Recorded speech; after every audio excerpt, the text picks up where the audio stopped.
Hi guys, Nick coming at you here with a review on the Smith & Wesson SD9VE.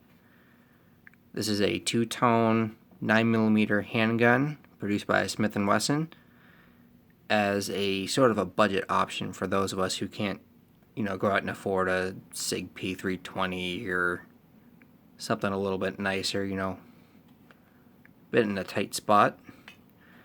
So we'll jump right into it and I'll go over the basic function review and we'll take it down for you. So start off, nothing in the mag.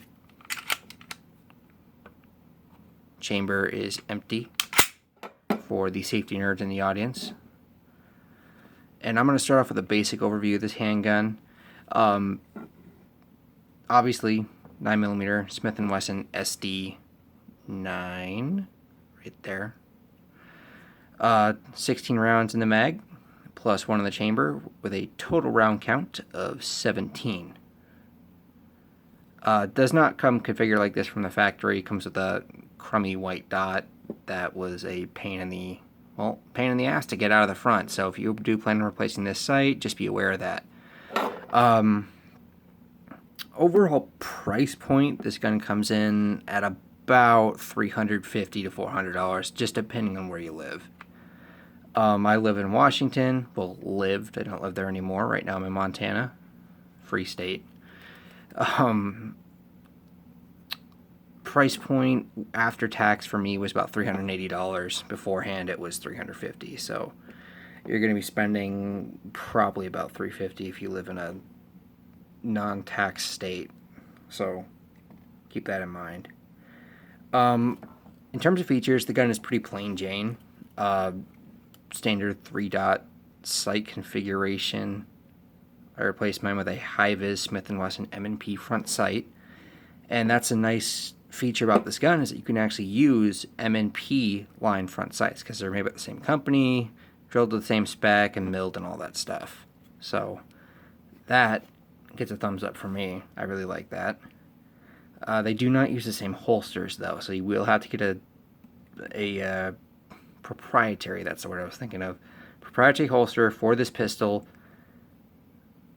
They're not terribly hard to come by. Most universal holsters are going to fit this, even the ones for Glocks, Smith & Wesson, Springfield. A lot of those polymer frame handguns are gonna have a very similar holster style, so a universal one should fit this guy just fine. That's not totally ambidextrous. I mean, it's only $350. You're not going to get a whole bunch for it. But for the price you're paying, this is a very, very, very good handgun. I'm going to start you off by saying this was definitely worth the buy, and I'm very glad I bought this gun. It's reasonably accurate. I can shoot maybe 2 inches at about, I'm going to say self-defense, room distance. It's not terribly accurate, however, it's not terribly inaccurate. So you're going to be able to hit whatever you're shooting at, especially if the situation calls for it.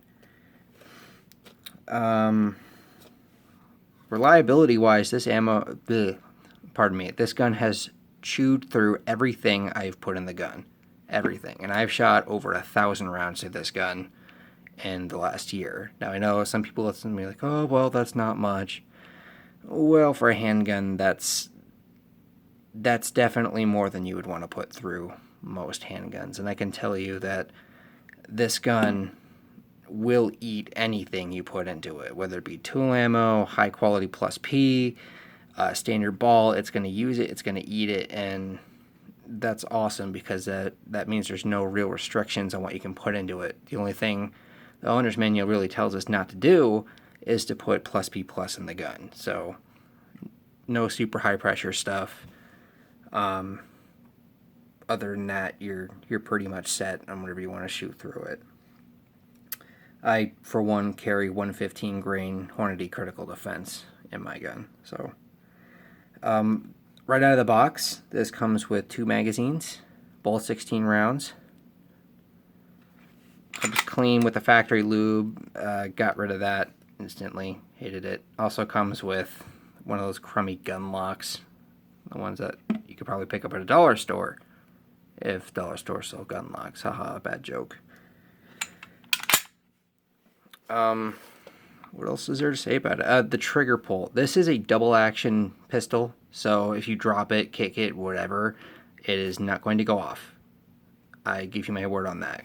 It has a safety trigger. You see that little, about my camera. See this little nub right here on the end? This trigger will not go back unless that nub is moved out of the way by pulling down here. Reset. It's pretty much all the way forward. It's audible, but it's all the way forward. I don't really have a problem with it. They do make aftermarket trigger kits for this gun. Kind of nice. There's plenty of aftermarket support for it, and I love that. That was something I was definitely looking forward to when I got this gun, because I knew there was going to be more aftermarket support for it than some other pistols. Well, now that we've gone over that, I guess I'll just go ahead and take it down for you.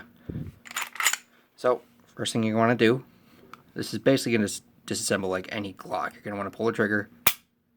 After, of course, making sure there's no round in the chamber, but we've done that about 8 times now. So, you're going to want to pull back slightly on the slide.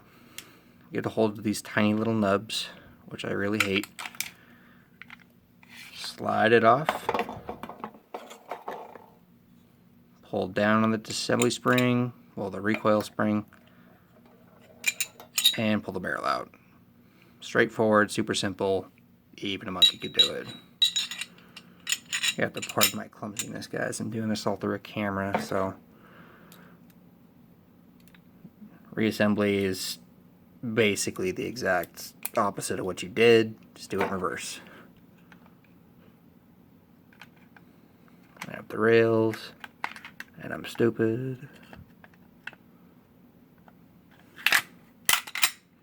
Again, doing it through a camera, so you're going to have to give me a break. Now, overall, the trigger being double action, I really don't like the trigger, but it's good for a self-defense gun that you're going to carry on a daily basis. I carry this gun with me every single day, all the time. I've never had a problem with it. I have never been afraid it will accidentally go off, and I've never been afraid of it bothering me in any way, because it's not uncomfortable. The only thing I might recommend doing is this textured grip here on the back. It might come a little rough from the factory, so chastise me for this all you want, but I took a little bit of sandpaper and lightly rubbed it over and made it smoother so I can actually put it up against my skin and not lose patches of skin, because it is really rough straight from the factory. Now, I'm going to go ahead and wrap this up by answering a question. For some of you guys out there, you might not be super into guns. You might be new to the whole thing, and I'm going to tell you that right now, if you're wondering whether or not you should buy this, the answer is yes. If you are new to guns, if you want a gun for home defense, maybe you've seen the news, like, everybody else who owns a gun has. This is a perfect gun to get for a first firearm.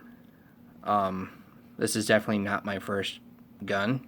However, I'm very glad that I got this gun, because it kind of gives you a good baseline to go off of for pistols. They should at least have good reliability, eat all the ammo you want, come with magazines. That's important. Believe it or not, there are some guns out there that don't come with more than one magazine, and that's super annoying. So, and of course, be reliable enough and safe enough to carry with you on a daily basis. So, that's everything I had to say for you guys.